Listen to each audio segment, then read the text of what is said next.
enseñanza y adoración delante del Señor una vez más. Les pido que por favor oremos para encomendar este espacio de enseñanza. Padre amado, una vez más, Señor, estamos delante de tu presencia porque grande es tu misericordia, es tu bondad, es tu fidelidad, Señor. Tú renuevas tus misericordias sobre nosotros cada mañana, Padre amado.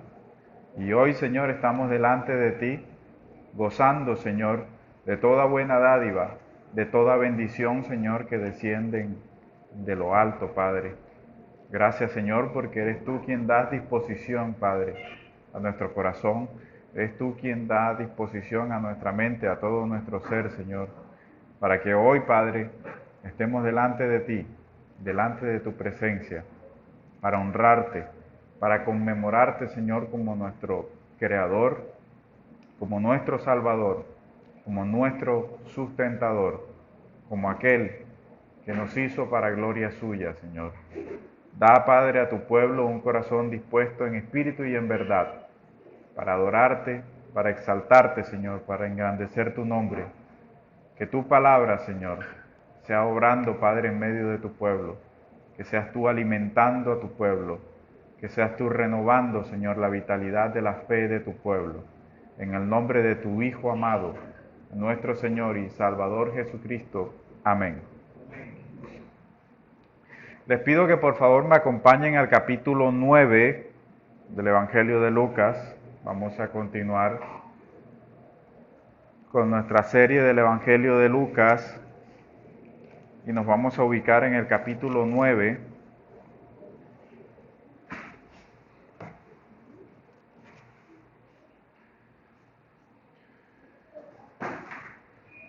Hay una serie de escenas en el capítulo 9, por ejemplo, entre el versículo 1 al versículo 6, habla de la misión que el Señor encomienda a sus discípulos, una misión de evangelización, de ir y llevar el Evangelio y ser de testimonio a otros para salvación.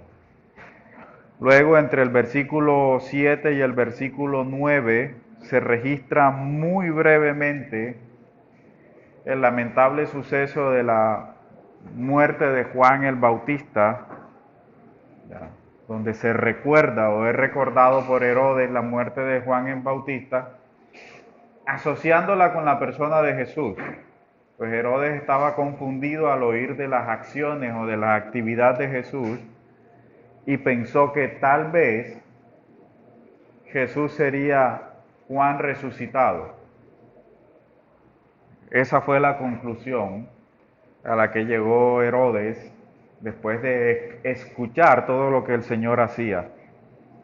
Luego, entre el versículo 10 al versículo 17, hay una escena interesante acerca de la alimentación de 5,000 personas. Esas personas, esas multitudes que vemos en los evangelios que seguían a Jesús, que lo rodeaban y que lo acompañaban a todas partes, y los discípulos le dicen, ¿y de dónde? Se despide a la gente porque ¿de dónde vamos a sacar tanto alimento para tanta gente? Y esta escena está en Marcos y en Mateo. Y en una de esas escenas el Señor le dice, pues denle ustedes de comer. Sus discípulos quedan como que tal vez pensando, ¿qué le pasa? ¿Cómo es que dice que le demos nosotros de comer si son alrededor de 4,000, 5,000 personas y solamente tenemos un par de panes y un par de pescados? Y Jesús le dice, traedlos acá. Luego él levanta sus ojos al cielo y da gracias al Padre, y él tomó. Mira una cosa, porque esta escena es importante para lo que viene. La acción de los panes, de la alimentación de esa multitud, vino de mano de Jesús. Dice, Quiero que lo lea para que note algo. Cuando los apóstoles regresaron, está bien en el versículo 10, contaron a Jesús todo lo que habían hecho. Y él los tomó consigo y los retiró aparte a la ciudad de Bethsaida pero al saberlo las multitudes le siguieron y él los recibió y les hablaba del reino de Dios y sanaba a los que tenían necesidad de ser sanados. El día comenzó a declinar y los 12 se acercaron a él y le dijeron: despide a la gente para que vaya a las aldeas y a los campos de alrededor y se alojen y hallen comida, porque aquí estamos en un lugar, nota importante, estamos en un lugar desierto. Él les dijo: dadles vosotros de comer. Pero ellos le dijeron: no tenemos más que 5 panes y 2 pescados.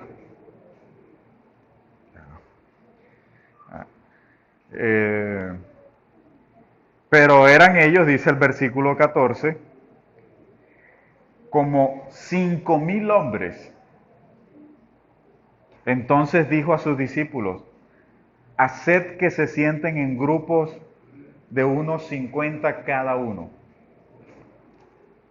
Así lo hicieron, haciendo que todos se sentaran. Entonces Jesús tomó, verso 16 dice, Jesús tomó los 5 panes y los 2 pescados, y alzando los ojos al cielo, los bendijo. Luego los partió e iba dando a sus discípulos para que los pusiesen delante de la gente. Todos comieron y se saciaron, y de lo que sobró recogieron 12 canastas de pedazos. Aparentemente, este suceso no tiene nada que ver con lo que viene a continuación. Aparentemente. Por eso es que no me gustan mucho esos subtítulos que están allí en la Biblia. Porque para hacerles un paréntesis tienden a cercenar la comprensión del lector. Cuando usted se topa con esos paréntesis, la mayoría de las veces usted cree que la narrativa del evangelista llegó hasta allí y su interpretación del texto se queda allí. Pero, si seguimos leyendo, les repito, parece estar desconectado, pero ahora veremos que no. Dice, versículo 18, aconteció que mientras él estaba orando aparte, al parecer después de ese suceso de los panes, Jesús se retira aparte con sus discípulos y él estaba orando. Sus discípulos estaban con él y les preguntó. Al parecer ya él está aquí un poco retraído de la multitud y ahora está en un cara a cara con sus discípulos, a los cuales les hace la siguiente pregunta: ¿quién dice la gente que soy yo? Respondiendo ellos, dijeron, unos que Juan el Bautista, otros que Elías, otros que alguno de los antiguos profetas ha resucitado. ¿Ok? Y les dijo, ¿y vosotros? ¿Quién decís que soy yo?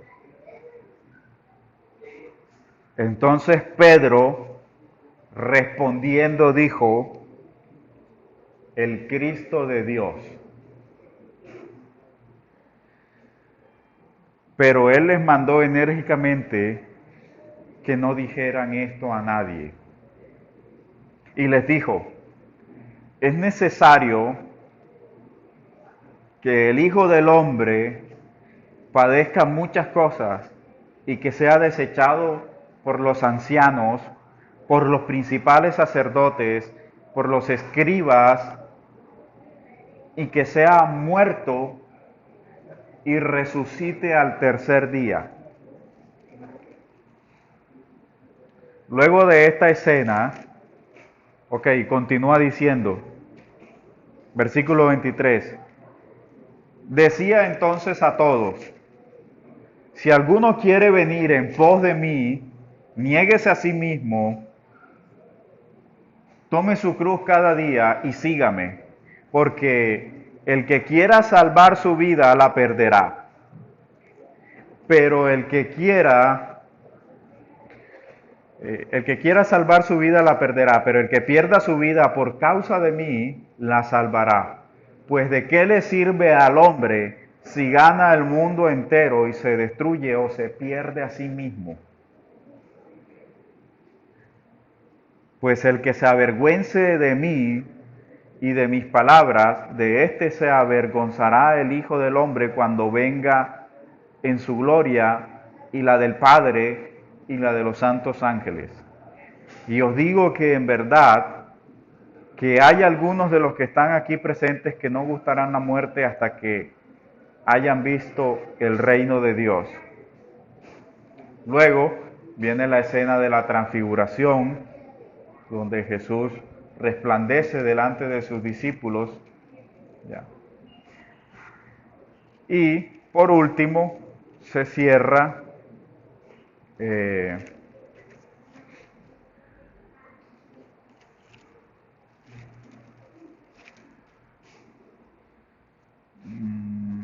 con la sanidad de un muchacho y la controversia entre quién es más importante entre sus discípulos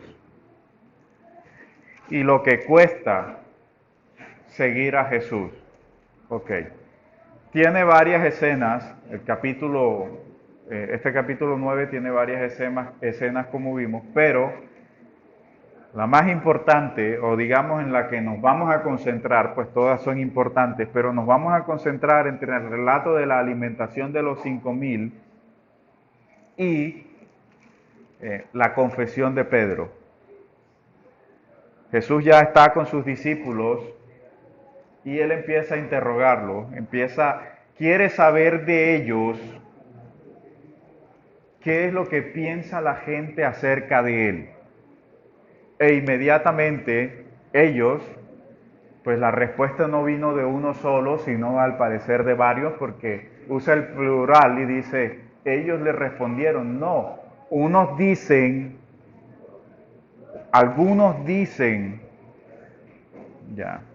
que eres Juan el Bautista. ¿Quién decía que era Juan el Bautista? Esa era la conjetura de Herodes. Herodes decía, este es Juan, al que yo decapité y ahora resulta que ha resucitado. Por eso obran en él estos poderes. Y luego ellos dicen, no, y otros asumen que eres uno de los grandes profetas, que podría ser Elías. Y ellos pensaban que podría ser Elías porque se creía que Elías era previo a la instauración del reino de los cielos o del reino de Dios. Porque habían escuchado decir que Elías venía primero y prepararía el camino e instauraría y sería el precursor de la instauración del reino de los cielos. Otro grupo cree que puede ser Jeremías. Eso era lo que la gente creía. Pero luego él se dirige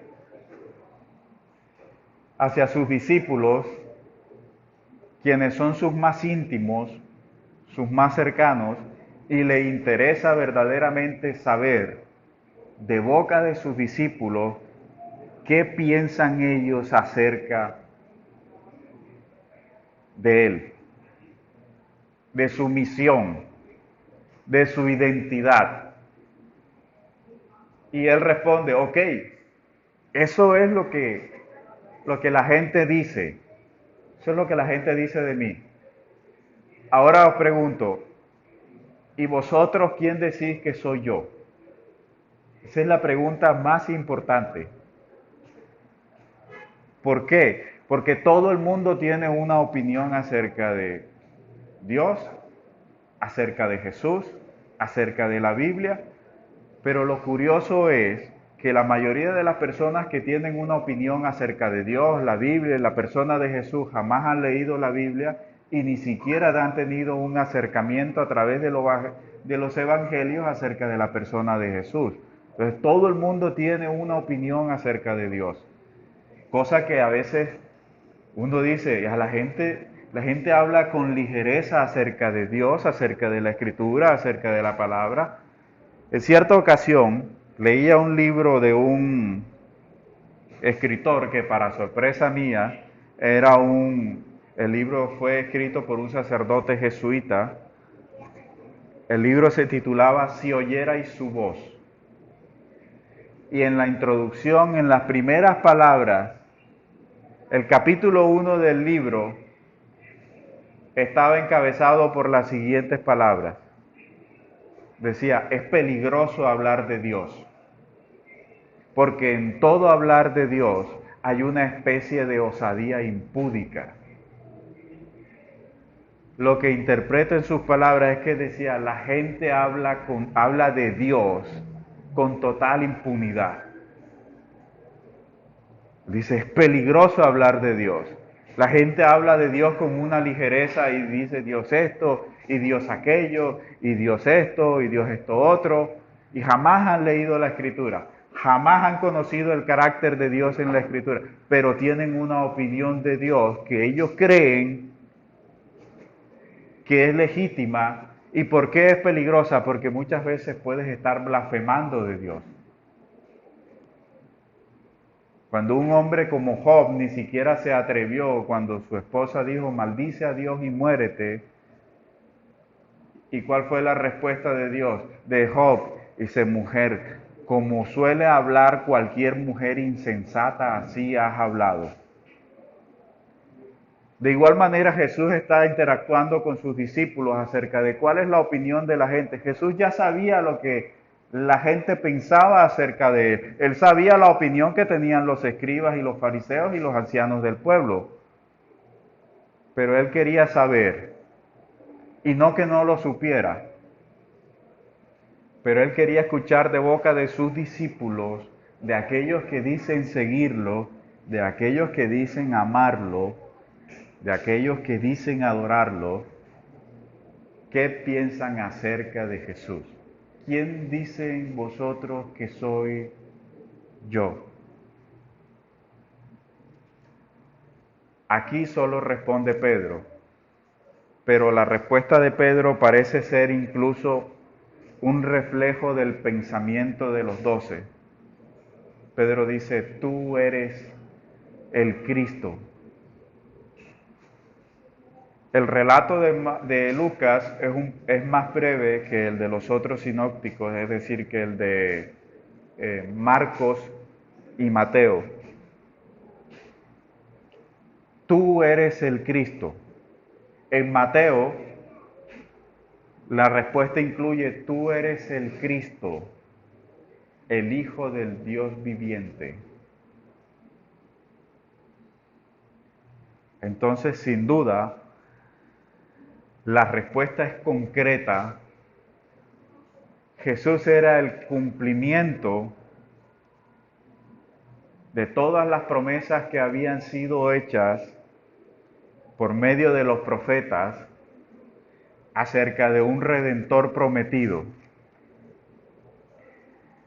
Pero la respuesta encierra un gran misterio, porque no se hace esperar el hecho de que Jesús no era un hombre de carne y hueso, como cualquier otro. Pero la actividad de Jesús hacía que la gente se preguntara quién era este hombre.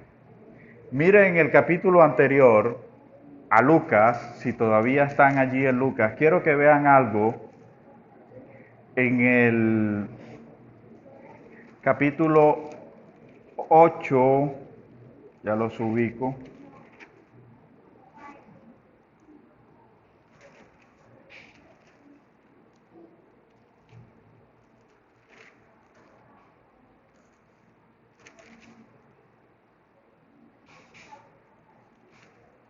En el capítulo 8, desde el versículo 22,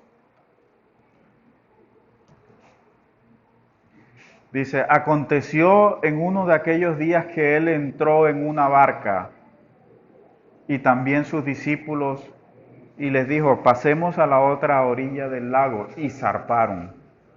Pero mientras ellos navegaban, él se durmió. Entonces se desencadenó una tempestad de viento en el lago y ellos se anegaban y peligraban.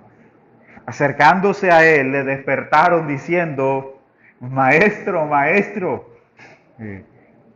perecemos. Es decir, o sea, estamos en medio de la tempestad, en medio del lago, la barca se está llenando, nos vamos a hundir y vamos a morir. Y despertándose, miren lo que ocurre. Esta es una situación que cualquiera entraría en pánico en una situación de esa. Solamente imagínese usted en medio del mar, en una tempestad, en un barco pequeño que se está anegando, que se va a hundir. Su conclusión obvia es, vamos a morir. Pero como diríamos por acá popularmente, vean la frescura de Jesús, que él despertándose, reprendió al viento y al oleaje del agua, y cesaron, y se hizo la calma. Entonces les dijo, ¿dónde está vuestra fe? Ellos estaban en pánico como la caricatura esa que está por allá, vamos a morir. Y Jesús se levantó y dijo, ¿pero qué pasa? Y reprendió al viento, al agua, y vino la tranquilidad. Y él le responde, pero ¿qué pasa con ustedes? ¿Dónde está puesta tu fe? ¿Dónde está puesta tu fe? Atemorizados, todavía tenían miedo, pero ahora estaban atemorizados, no. Mire bien, ahora ellos no estaban atemorizados por la tempestad, no estaban atemorizados por el mar, estaban atemorizados por qué cosa, qué los aterró, qué fue lo que aterró tanto a sus 12 discípulos en la barca después de que el Señor reprende el viento y el mar. ¿Qué los llenó de terror? Mire lo que dice. Aterrorizados y al mismo tiempo maravillados,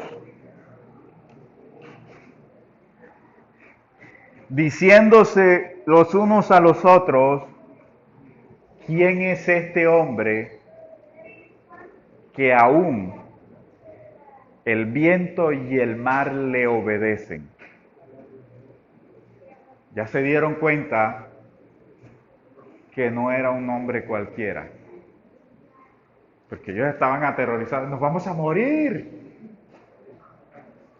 Como la ardillita de la era de hielo, creo que es, que gritaba el perezoso, vamos a morir. Así estaban ellos, pero después de que el Señor dijo, ¿cuál es el problema? Y reprendió al viento y el mar y se hizo la calma, y ahora entonces estaban aterrorizados porque tenían a un hombre, dice, o sea, terror y asombro, porque ¿quién es este hombre que hasta el viento y el mar, es decir, entre comillas, las fuerzas indomables de la naturaleza le obedecen. Es decir, un hombre que hace retroceder, imagínese en su mente, ¿puede un hombre común y corriente revertir un tsunami? No puede. ¿Puede un hombre común y corriente revertir la fuerza devastadora de un tornado de categoría 5? No puede. Es más o menos lo que hizo Jesús. Y con toda una tranquilidad, calla, enmudece. Obviamente que la actividad de Jesús, el accionar de Jesús, estaba llevando a la gente a hacerse una serie de preguntas acerca de quién sería Él. Se la hicieron sus discípulos al ver semejante acto. Se la hizo Herodes al saber que Él hacía señales y milagros. Se la hicieron los escribas y los fariseos cuando es presentado delante de Él un hombre que venía paralítico, y Él dice, tus pecados te son perdonados. Y ellos inmediatamente se preguntan en su corazón, ¿quién es este que hasta perdona pecados? Y ellos se preguntaban quién era, porque ellos conocían la respuesta. Solo Dios puede perdonar pecados. Es decir, había un choque dentro de su estructura mental que solamente podían asociar la actividad de Jesús con la actividad y la acción de Dios. Y aquí es donde entra la escena de la alimentación. Pero antes de ello, a la respuesta de Pedro, a la pregunta de Jesús, que sigue siendo la misma. Es una pregunta que sigue siendo actual y que la respuesta a la pregunta igualmente sigue siendo actual.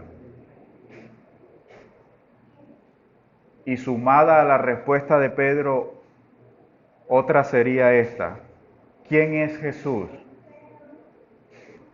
Es aquel que en la unidad de su persona divina, Jesucristo, es verdadero Dios y verdadero hombre, de manera indivisible. Ese es Jesús. Él, Hijo de Dios, engendrado y no creado, de la misma naturaleza del Padre, se ha hecho verdaderamente hombre, hermano nuestro, sin dejar por ello de ser Dios nuestro Señor. Eso era lo que estaba presente allí. Y ellos ya estaban empezando a comprenderlo. Porque Él dice a Pedro en Mateo 16, cuando Pedro responde, tú eres el Cristo, el Hijo del Dios viviente, está empleando dos títulos, Cristo e Hijo de Dios. A lo que Jesús le responde, dichoso eres, Pedro, hijo de Jonás, porque lo que acabas de decir no te lo reveló ni carne ni sangre, sino mi Padre. Es decir, a esa conclusión acerca de la identidad de la persona de Jesús, quién es en realidad, solamente se llega por revelación de Dios. Y Pedro aún no llegaba a comprender de manera completa la mesianidad de Jesús, pero se estaba empezando a estructurar en su mente que este Señor, que este hombre que estaba delante de ellos, era el Mesías prometido por los profetas, el Redentor del mundo, y que a su vez era el Hijo de Dios. Es decir, que con esta declaración, Pedro estaba diciendo que en la persona de Jesús convergían dos naturalezas. Es decir, en una misma persona tenían delante de él a una misma persona que era Dios y hombre a la vez. Eso fue lo que ellos entendieron. La declaración es sumamente clara. La declaración de Pedro no es ambigua. Pedro responde con mucha lucidez acerca de qué le había sido revelado acerca de Jesús. Él es el Mesías y el Hijo de Dios. Es decir, es Dios y hombre a la vez. Perfecto Dios y perfecto hombre. De tal manera que al ser perfecto Dios y perfecto hombre, las acciones y obras de Jesús son acciones humanas, acción de hombre y acción de Dios. Y un ejemplo que acredita la condición divina de Jesús en las palabras de Pedro y en el relato de la alimentación es que se asocia la actividad de Jesús con la acción de Dios. ¿Cómo? Al alimentar a su pueblo en medio del desierto. Por eso les dije que mantuviera vivo el relato de la alimentación. Dios, Éxodo 16,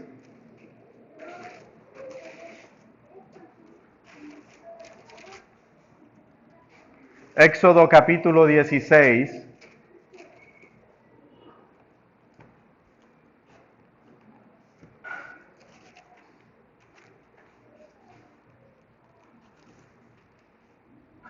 dice, versículo 1, toda la congregación de los hijos de Israel partió de Elim y llegó al desierto de Sin,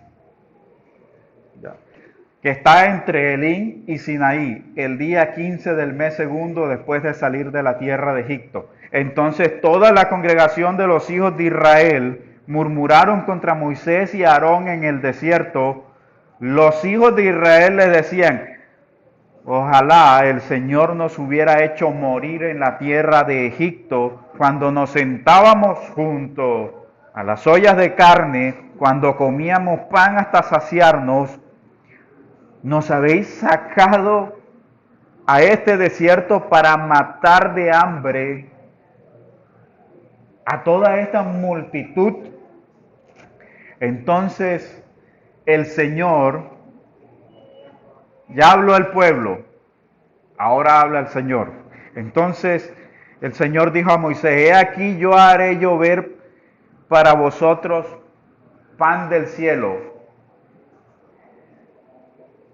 Yo haré llover para vosotros pan del cielo. ¿Sí recuerdan la escena en los evangelios donde los judíos discutían con el Señor de que ellos eran descendientes de Moisés, que ellos eran descendientes y el Señor les pregunta, ¿os dio Moisés a comer pan del cielo? Porque estaban tan orgullosos de Moisés, un gran siervo de Dios sin duda, pero el Señor dice, no os dio Moisés a comer el pan del cielo, mi Padre os dio pan del cielo. Fue mi Padre, no fue la acción de un hombre, fue la acción divina. Fue el Padre quien en el ejercicio de su voluntad dio y sustentó con alimento a su pueblo en medio del desierto. Pero en el sexto día, aquí dice, versículo 4, entonces el Señor dijo a Moisés, he aquí, yo haré llover para vosotros pan del cielo. El pueblo saldrá y recogerá diariamente la porción de cada día. Así lo pondré a prueba, si andan en mi ley o no. Pero en el sexto día prepararán lo que han de llevar, para que sea el doble de lo que recogen cada día. Entonces Moisés y Aarón dijeron a todos los hijos de Israel, al atardecer, sabréis que el Señor os ha sacado de la tierra de Egipto. Y al atardecer, al amanecer, veréis la gloria del Señor, porque Él ha oído vuestra murmuración contra el Señor. Pues, ¿qué somos nosotros para que murmuréis contra nosotros? Moisés no estaba preocupado por él, ni por su hermano Aarón. Le dijo, al amanecer verán la gloria del Señor, porque es que no es contra nosotros que han hablado, porque es que no fue Moisés y Aarón quien los sacó de la tierra de Egipto. Fue el brazo del Señor. Fue acción de Dios. Ni siquiera Moisés tuvo la iniciativa de decir, yo voy a ir y voy a sacar a Israel de Egipto. ¿De quién fue la acción? De Dios. ¿Quién llamó a Moisés? Dios. ¿Quién le dio a Moisés la misión de ser libertador de su pueblo? Dios. ¿Quién condujo a Moisés? Dios. Moisés dijo, no sé hablar.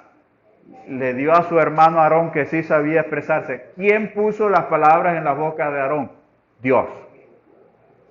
Todo, de principio a fin, lo ha hecho Dios. Por eso se encuentra una y otra vez en los relatos bíblicos, yo haré esto, yo hablé, el Señor habló, porque toda la acción, toda la iniciativa para el beneficio del hombre, note una cosa, siempre es de Dios. Siempre.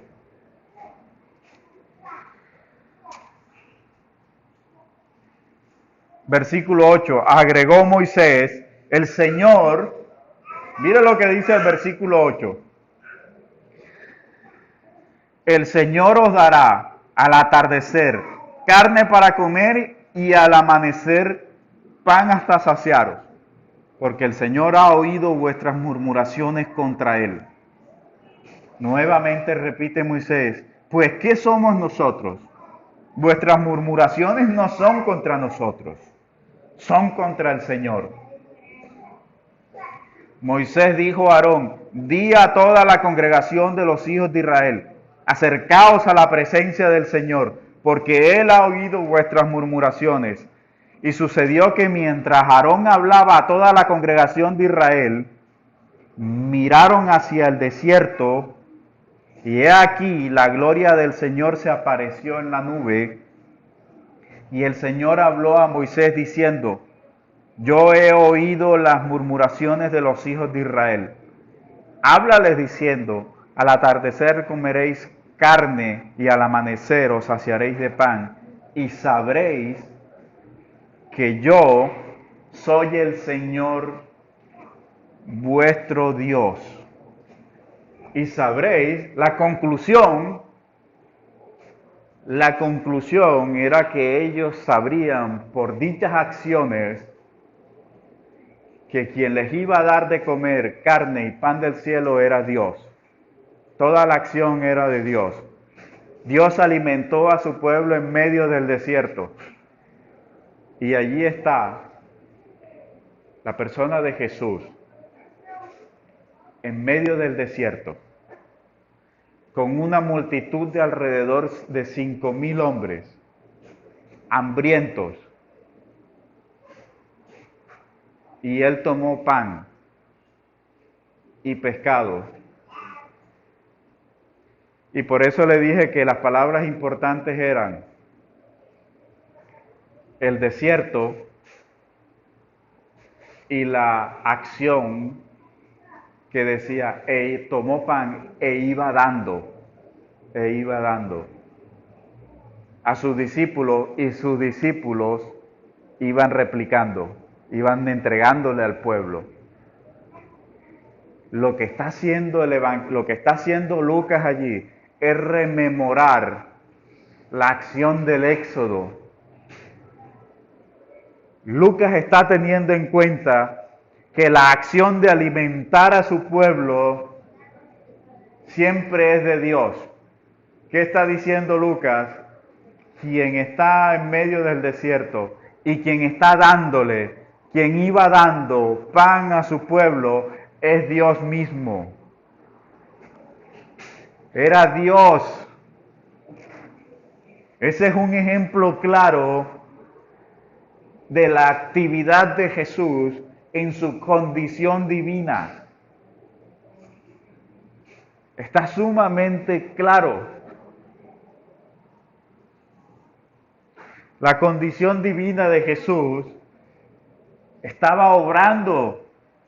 Jesús estaba actuando, alimentando a su pueblo como su Dios, como lo había hecho en el desierto. Entonces queda revelada su identidad, su condición divina. Por eso Mateo dice, eres el Cristo, el Hijo del Dios viviente.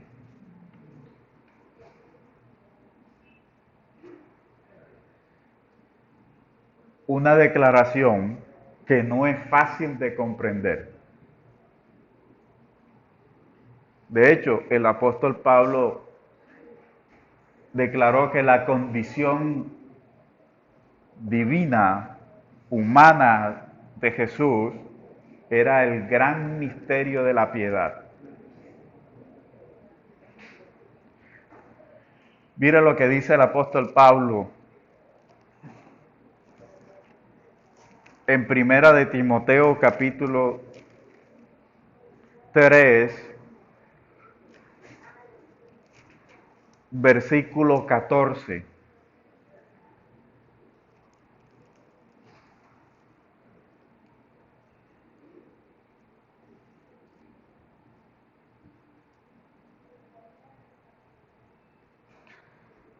Primera de Timoteo capítulo 3, versículo 14 dice, te escribo, Pablo está escribiendo a su joven discípulo Timoteo y le dice, te escribo esto esperando ir a verte pronto, para que si me tardo, sepas cómo te conviene conducirte en la casa de Dios, que es la iglesia del Dios vivo, columna y fundamento de la verdad.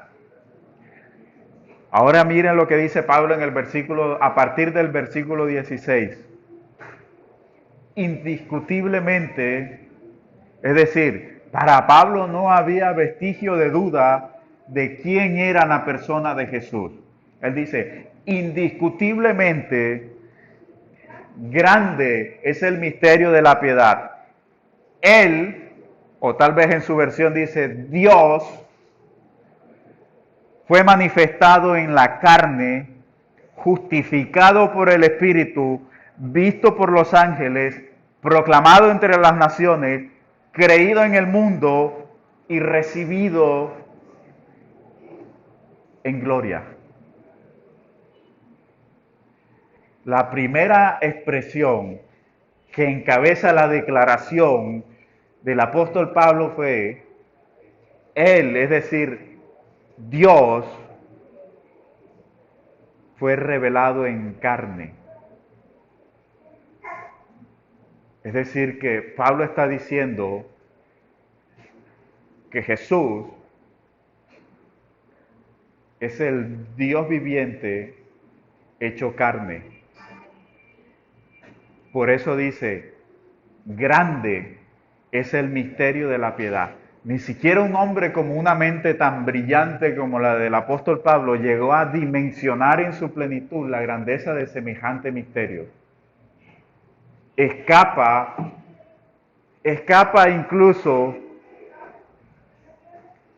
la condición divina humana de Jesús, es quizá uno de los desafíos intelectuales más grandes. Por algo Pablo lo describe como un gran misterio, pero es un misterio que fue revelado. Y que fue revelado con un propósito de salvación, con un propósito de redención. Porque la misión de Jesús era una misión de redención, de salvación. Miren el capítulo 16 de Mateo, vaya ubicándose en el capítulo 16 de Mateo.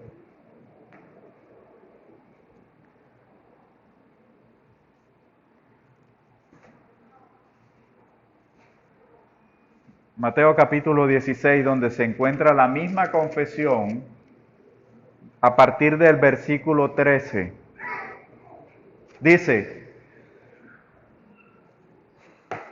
cuando Jesús llegó a las regiones de Cesarea de Filipo, preguntó a sus discípulos: ¿quién dicen los hombres que es el Hijo del Hombre? Ellos le dijeron, unos que Juan el Bautista, otros que Elías, otros que Jeremías, uno de los profetas. Él les dijo: pero vosotros, ¿quién decís que soy yo?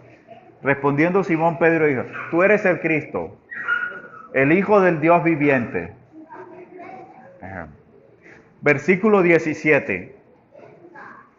Entonces Jesús respondió y les dijo: bienaventurado eres Simón, hijo de Jonás, porque no te lo reveló carne ni sangre, sino mi Padre que está en los cielos. Mas yo también te digo que tú eres Pedro, y sobre esta roca edificaré mi iglesia, y las puertas del Hades no prevalecerán contra ella. A ti te daré las llaves del reino de los cielos. Todo lo que ates en la tierra habrá sido atado en el cielo, y lo que desates en la tierra habrá sido desatado en los cielos. Entonces mandó a los discípulos que no dijesen a nadie que él era el Cristo. Desde entonces Jesús comenzó a explicar a sus discípulos que le era preciso ir a Jerusalén y padecer mucho de parte de los ancianos, de los principales sacerdotes y los escribas, ser muerto y resucitar al tercer día. La comprensión, como habíamos dicho, sin duda, la doble naturaleza de Jesús en una sola persona, en la misma persona, representa un gran desafío, incluso a nivel intelectual, pero es sumamente necesario tratar de comprender la declaración de Pedro, porque ella está relacionada con la salvación y la vida eterna. Comprender la declaración de Pedro es fundamental. La declaración de Pedro, una comprensión adecuada, de la declaración de Pedro depende la salvación y la vida eterna de una persona.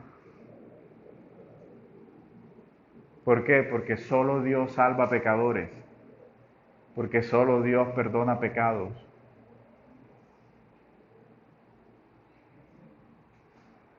Pero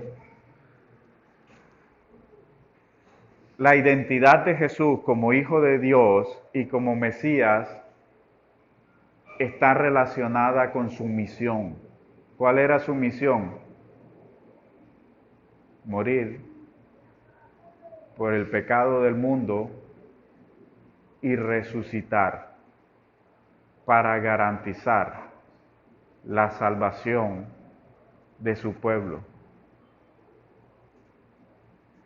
Por eso el nombre que recibe no es un nombre, o más bien, perdón, no es un nombre. Ya, no es un nombre. Cuando Pedro dice, tú eres el Cristo, y cuando hoy utilizamos la expresión Jesucristo, no se está hablando, no se está utilizando como si fuese un nombre compuesto, porque no es un nombre compuesto, como podríamos decir Alejandro Vivas.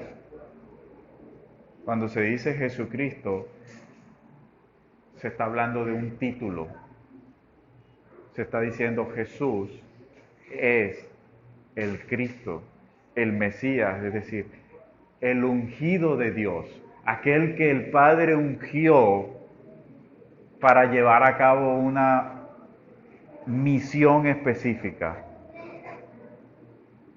Y la existencia, el ser y el propósito de la iglesia en el mundo depende de la persona de Jesús. Toda la razón de ser, todo el propósito de la iglesia está fundamentada sobre la persona de Jesús. El propósito, la razón de ser, la misión de la iglesia está fundamentada sobre una persona concreta, la persona de Jesús. Por eso el Señor le responde a Pedro diciendo, de cierto te digo, que sobre esta roca edificaré mi iglesia. Y ni las puertas del Hades, es decir, ni las puertas de la muerte podrán destruirla. Miren la garantía que está dando el Señor sobre la iglesia. Es decir, y no piense, por favor, no cometa el error, no cometa usted el error de dibujar esa imagen en su mente que tiene todo el mundo, que cuando se habla de la iglesia, se habla de 4 paredes. Cuando Él dice, yo edificaré sobre esa roca, es decir, sobre lo que acaba de declarar acerca de quién soy, porque luego el apóstol Pablo dice a los Gálatas y a los Efesios que la iglesia de Dios está fundamentada, está sobre los fundamentos de los apóstoles y profetas, siendo Cristo mismo su piedra angular. La piedra sobre la cual está edificada la iglesia es Cristo. Y la iglesia no son 4 paredes. Porque el Evangelio dice que todos los redimidos, todos los salvos, de todos los tiempos, de todas las épocas, desde la existencia del mundo hasta el presente y el futuro por venir, todos los que han sido salvos son la iglesia de Dios. Usted es la iglesia de Dios. Es un gran cuerpo, la iglesia de Dios es un gran cuerpo de creyentes redimidos de toda tribu, lengua y nación, mediante el sacrificio perfecto, mediante el derramamiento de la sangre de Jesús. Y Él derramó su sangre y Él mismo ha estado edificando su iglesia. Y si Él mismo ha prometido que ni siquiera las puertas de la muerte podrán destruir a su iglesia, usted puede confiar plenamente en que no importa qué haga el mundo en contra de la iglesia, no importa qué haga Satanás en contra de la iglesia, no importa qué haga Satanás y el mundo y los hombres en contra de usted por causa del nombre de Jesús. Y puede incluso que algunos pierdan la vida a causa del nombre de Jesús. Pero como bien dijo un predicador hace mucho tiempo, algunos de nosotros moriremos en el servicio a Cristo, pero eso no será una tragedia. La tragedia consiste en valorar la vida más que a Cristo. Porque fue Cristo quien dijo, ¿de qué te sirve? ¿De qué le sirve al hombre incluso ganar la gloria del mundo entero y a la final perder su vida eterna? No sirve de nada. Pero si has sido salvo en Cristo, ni las puertas de la muerte prevalecerán contra su iglesia y contra el creyente, porque tiene una esperanza que va mucho más allá de esta vida. Pablo dijo, si solamente para esta vida hemos esperado, entonces somos los más miserables y los más dignos de lástima de todos los hombres. Si solo hemos esperado para esta vida, somos más miserables y dignos de lástima, pero ahora Cristo ha resucitado, primicias de los que durmieron, y Él es la garantía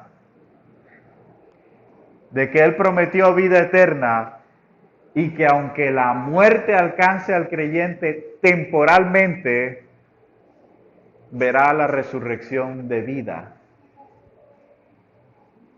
De eso se trata. Eso es lo que está de fondo al comprender la identidad, lo que implica comprender la identidad de quién es la persona de Jesús. Por eso hoy, frente a la pregunta igualmente actual, ¿quién es Jesús? Si te preguntaran, como seguidor, como creyente, como discípulo, ¿qué responderías? Lo mismo que respondía la gente. Era un gran maestro, porque mucha gente tiene ese mismo concepto. No es nada nuevo. Lo mismo, miren, lo mismo que se respondió en entonces, es lo que la gente sigue respondiendo hoy. Jesús era un gran maestro de principios éticos y morales. Era un gran ejemplo de vida. O Jesús fue un gran mártir. Murió por una causa política. Porque de todo hay. Los de la teología de la liberación dicen eso, que Jesús murió por causas políticas, algunos que murió por oponerse al Estado de Roma, al César, etcétera, etcétera. Dice, eso solo rasga la superficie.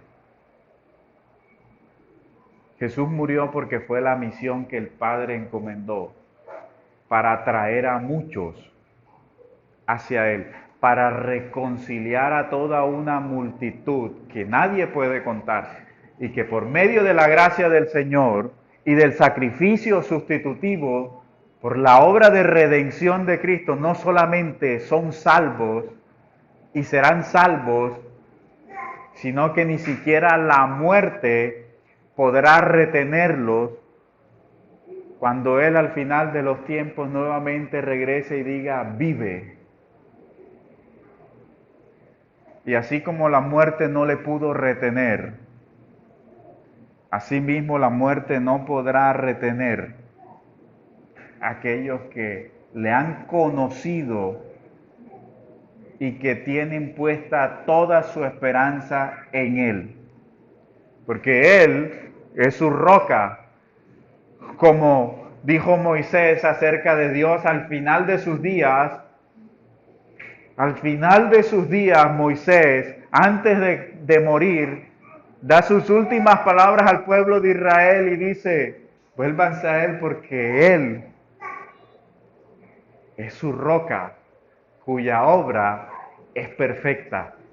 Dios, como dijo el apóstol Pablo, se hizo carne para morir y resucitar y con su muerte pagar el precio que se exigía para la redención del mundo. Pablo dijo, la paga del pecado es la muerte. El don de Dios, el regalo de Dios es la vida eterna. pero es la vida eterna en Cristo. En Cristo. Sin Cristo, como diría el apóstol Pablo, solo existes y vives, pero sin esperanza y sin Dios en el mundo. Y cuando Pedro responde a la pregunta de Jesús, está diciendo, tú eres el Cristo, el Hijo del Dios viviente, dice, tú eres mi Dios, mi Salvador y mi Señor. En ti está mi confianza para la vida eterna, para la vida en este mundo, y en ti está mi confianza de caminar contigo en la tierra de los vivientes. ¿Ves por qué ahora, hermano, es tan importante entender adecuadamente quién es Jesús? Un creyente no puede tener el mismo concepto que tiene el mundo acerca de la persona de Jesús. Por eso, estoy de acuerdo con el escritor que citaba al inicio, que decía, es peligroso hablar de Dios porque en todo hablar de Dios hay una especie de osadía impúdica. La gente habla de Dios con impunidad, sin saber todo lo que está de fondo. Pero el creyente ha sido llamado a dar un testimonio de Dios. No quiere decir eso que el creyente deba guardar silencio. Quien debe guardar silencio respecto de Dios es aquel que no le conoce. Como el impío del Salmo 50, que el Señor le reclama, ¿qué tienes tú que tomar mi nombre en tus labios y cuando veías al impío corrías con él y le dabas tu aprobación y consentías sus malas acciones? Esas son las personas que no tienen nada que decir, que no tienen derecho a tomar el nombre de Dios en sus labios. Pero el creyente tiene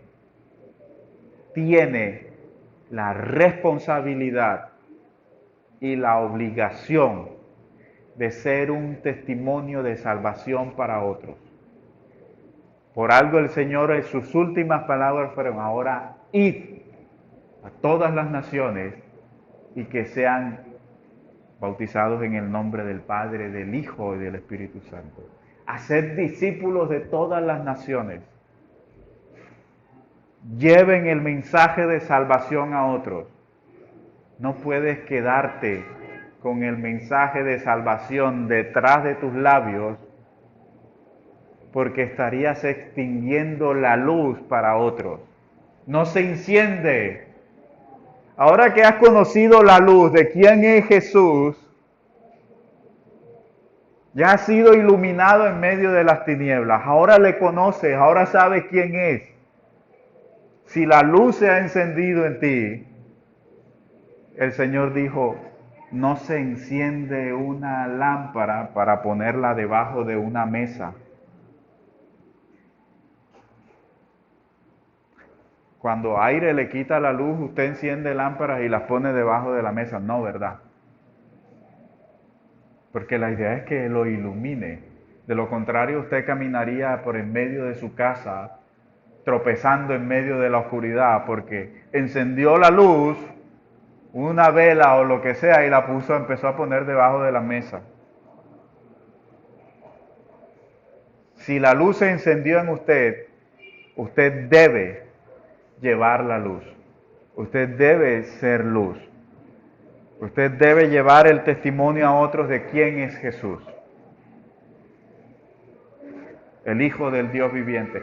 Aquel que calma la tempestad, aquel que ordena al mar, le obedece, aquel que resucita muertos, aquel que perdona pecados, aquel que por su nombre, todo aquel que cree tiene salvación y vida eterna. Ese es nuestro testimonio. Ese es el Jesús al que conocemos. Y ese es el Jesús que debemos proclamar. Oremos. Padre amado, gracias Señor por tus misericordias, por tus bondades. Gracias Padre porque tú hablas al corazón de tu pueblo a través de tu palabra, Señor. Da a tu pueblo, Señor, un corazón dispuesto, un corazón hambriento y sediento de ser luz y de llevar la verdad del Evangelio de salvación a otros, Señor. Puesto que te hemos conocido, asimismo, Padre, seamos testimonio de salvación y vida eterna a aquellos que todavía caminan en la oscuridad. En el nombre de tu Hijo amado, nuestro Señor y Salvador Jesucristo. Amén.